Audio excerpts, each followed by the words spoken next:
जनायाव खमैबो 5 कोटी रांनि लामा बेखेवनाय बिथांखि बेखेवदों। लखिमपुर जिल्लानि एमपि प्रधान बरुवाया फिथा हास'नानै लामा बानायनायनि हाबाफारिखौ बेखेवनानै होयो।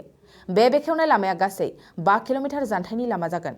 जनाय मुखुमानि कुली तिनिआलि 515 नं राजा लामानिफ्राय जनायसिम थांनाय लामाखौ बानायनो थाखाय लखिमपुर लकसभानि एमपि प्रधान बरुवाया आरो जनायनि बिजाथि भुवन पेगुआ बेखेवनानै होयो। कौटि रांनि बाजेटजों बानायनो लानाय लामाखौ बेखेवनानै बिथाङा बुंदों, बे लामाया गोबाव बोसोरनिफ्रायनो सुबुंफोरखौ जेंना गोनां खालामबोदों आरो फैगौ समनिफ्राय ओनसोलनि सुबुंफ्रा हान्थामेलानि मोजां खाबुखौ मोनगोन होननानै फोरमायो। পথটো এইটো খুব এটা গুৰুত্বপূৰ্ণ পথ। জোনাই ৰাষ্ট্ৰীয় ঘাইটোৰ বাদে জোনাই মহকুমাটোত এই ভিতৰুৱা অঞ্চলত ডাঙৰ পথ নাছিলে। এই পথটো এতিয়া জোনাই টাউনটোৰ এক্সপানশ্যন বুলি ধৰি লওক আপোনালোকে। ইয়াৰ পৰা একদম বাহিৰ জোনালৈকে যাব, বাহিৰ জোনাৰ পৰা আকৌ মেইন জোনাই বজাৰলৈকে এক চকৰ পথটো হ'বগৈ। এই প্ৰথম পৰ্যায়ত কিন্তু এইটো বাহিৰ জোনালৈকে হৈ যাব এইটো তাৰপাছত ইয়াৰ মাজতে আকৌ 4 লেনটোও যাব। আপুনি ভাবি চাওক, জোনাই তাৰমানে টাউনটো আপুনি ইয়ালৈকে এক্সপাণ্ড হৈছে বুলি আজিৰ পৰা আপুনি ধৰিব পাৰে আৰু সেইকাৰণে আমি আশা ৰাখিছোঁ। জোনাই মহকুমাটো বহু পুৰণা মহকুমা।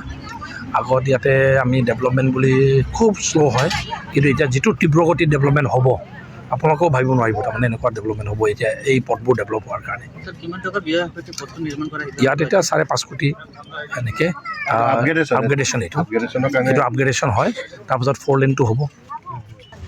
কুলিগাঁৱৰ পৰা বাহিৰ জোনাইলৈকে যোৱা আপগ্ৰেডেশ্যন ৰাস্তাটো বিধায়ক ডাঙৰীয়া আৰু আমি আহি শুভ আৰম্ভ কৰিলোঁ। জোনাইৰ কাৰণে বহুখিনি ভাল খবৰ আছে। এটা হৈছে 4 লেনটো এইবাৰ জোনাইৰ পৰা আৰম্ভ হ'ব NH-15। তো সেইটো এটা আমাৰ জোনাইবাসীৰ কাৰণে ভাল। আৰু এই 4 লেনৰ কাম আমাৰ চুকাফা তিনিআলিত শেষ হ'ব, যিটো ডিব্ৰুগড় 4 লেনৰ লগত এইটো স্থাপন হ'ব। আৰু এটা কথা যে আমি 23 চনৰ শেষৰ ফাললৈকে পাছিঘাট লাইনটো খুলি ইয়াৰ পৰা বহিৰ্জগতৰ লগত যোগাযোগৰ কাৰণে বহুখিনি ট্ৰেইনৰ আমাৰ প্লেনিংটো আছে। কিবা কাৰণত টেণ্ডাৰ আকৌ হৈছে বুলি কিবা এটা খবৰ পাইছোঁ, এইটো ভাল লগা নাই। কিন্তু কৰিবলগীয়া হ'লেতো টেণ্ডাৰ হ'ব লাগিব।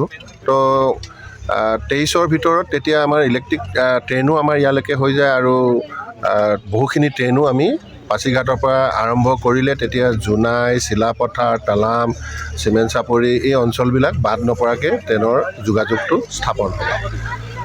এইকেইদিন মিছন বসুন্ধৰাৰ কাৰণে আমি বিশেষভাৱে উদ্যোগ লৈ আছোঁ।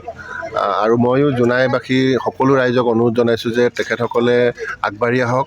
যিসকল জনজাতীয় লোক আগতে 8 বিঘাকৈ মাটি পাই আছিলে, কিছু মাটি এতিয়াও পট্টা কৰিবলৈ বাকী আছে, এই সুযোগতে তেওঁলোকে 50 বিঘালৈকে মাটিখিনি পট্টা কৰিব পাৰিব।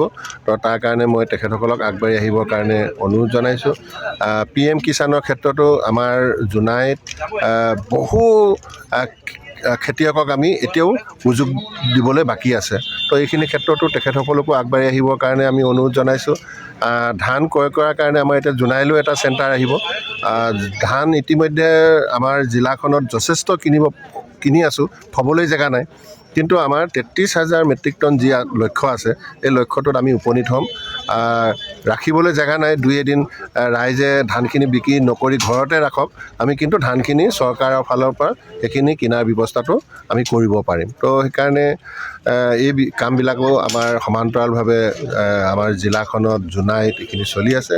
তো মই ভাবোঁ আপোনালোকৰ মাধ্যমৰ জৰিয়তে এইখিনিও যাতে জনসাধাৰণে পায়, বিশেষকৈ মিছন বসুন্ধৰা, PM কিষাণ, পেডি প্ৰকিউৰমেণ্ট, এই কথাবিলাক আপোনালোকেও অলপমান পাব্লিচিটি কৰিলে ভাল হ'ব আৰু ৰাইজ বহুত বেছি উপকৃত হ'ব বুলি ভাবোঁ।